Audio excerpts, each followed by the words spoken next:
Pessoal, bem-vindos aí a mais um Economia em 5 Minutos, podcast do Banco BV, comigo Carlos Lopes, também com o Roberto Padovani. E essa semana a gente vai conversar sobre inflação. Recentemente a gente teve o dado de inflação de março, o IPCA de março, que surpreendeu bem positivamente as expectativas aí do mercado, dos analistas, e trouxe uma certa animação sobre a possibilidade de cortar juros, o Banco Central cortar juros na primeira metade desse ano, algo que não estava sendo tão considerado antes. E por que toda essa animação? Primeiro porque a surpresa foi de fato positiva, a gente vinha aí de 3 meses com uma inflação muito alta, surpreendendo negativamente, e agora a gente volta a ter uma surpresa positiva na inflação, o número vindo mais baixo do que o esperado, e isso animando os mercados. O primeiro ponto é que muito dessa surpresa ela foi concentrada no grupo de alimentos, que é um grupo que de fato caiu e é esperado que continue caindo ao longo dos próximos meses. O grupo de alimentação deve terminar o ano com uma das menores inflações entre ali os principais grupos do IPCA. Então já é uma tendência que era esperada que fosse acontecer, mas que teve um desempenho um pouco mais surpreendente ali no mês de março especificamente. Quando a gente olha para os demais itens do IPCA, a gente ainda vê um quadro de inflação preocupante. Uma inflação que perde força, mas que ainda está num nível que exige alguma cautela. A inflação de preços administrados deve pressionar bastante até o final do ano, em função, por exemplo, da recomposição dos impostos sobre combustíveis. Deve puxar o preço da gasolina, isso considerando que a Petrobras não faça nenhuma modificação no preço, mas esses impostos trazem um impacto aí sobre os preços de combustíveis e, portanto, sobre a inflação.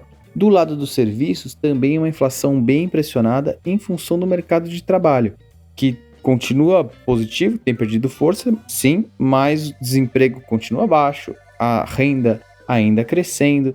Então, toda essa combinação mantém ou ajuda a sustentar a inflação de serviços num patamar relativamente alto. O comportamento da inflação no geral é de queda. 23 deve terminar com o IPCA ali na casa de 6% e 2024 de 4%. Então, a tendência é de queda. Mas a reação do Banco Central a esse número provavelmente vai ser de cautela, e é isso que o Padov vai falar pra gente agora. Carlão, você resumiu muito bem a história. A inflação vai cair, já está caindo. O que preocupa, no entanto, é a velocidade desse processo. E é isso que torna o Banco Central muito mais cauteloso, porque ele tem que estar seguro não apenas que o processo desinflacionário vai continuar acontecendo, mas, sobretudo, que o IPCA vai alcançar a meta de 3% em 2024. Como a gente vai ver, os desafios para isso são muito grandes. Uma coisa ajuda o Banco Central. A inflação vai ser mais baixa no Brasil e no mundo. Isso por vários motivos, mas 2 principais. O mundo e o Brasil crescem menos, com menos crescimento, os preços ficam mais bem controlados. E justamente porque a gente tem menos crescimento, a gente percebe uma tendência de queda nos preços de matérias-primas, que foram os vilões da inflação em 2021. Portanto, a inflação vai cair. Agora, tem muita coisa, como você mencionou, jogando contra. A primeira delas é a reoneração de combustíveis. A gente também vê o mercado de trabalho no Brasil muito apertado, o que implica a inflação de serviços ainda elevada.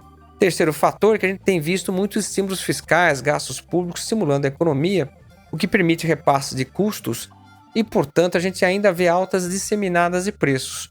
Quando a gente olha a média dos núcleos e a inflação de serviços, a gente vê que o IPCA no Brasil ainda roda no patamar de 8%, o que é muito alto até para padrões brasileiros. Para piorar o que já é ruim, o governo vem sinalizando a revisão para cima das metas de inflação e continua criticando muito a autonomia do Banco Central. O sinal que ele passa com isso é que ele vai buscar taxas mais elevadas de inflação, o que contamina não apenas as projeções dos economistas, mas principalmente convence os empresários que eles têm que repassar custos. A formação de preços é influenciada, o que gera mais inflação e, portanto, mais pressão sobre o Banco Central.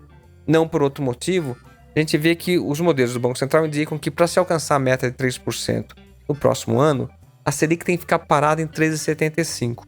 Isso não significa dizer que os juros não vão cair. No nosso cenário, à medida que ficar claro para todo mundo que o processo desinflacionário continue, principalmente que a inflação converge para a meta, então há espaço para que o Banco Central comece a calibrar a política monetária, jogando a taxa de juros para baixo à medida que a inflação for caindo. A gente trabalha com uma Selic de 12% no final desse ano e 10% no ano que vem, justamente porque a gente acredita que a inflação vai continuar convergindo para a meta.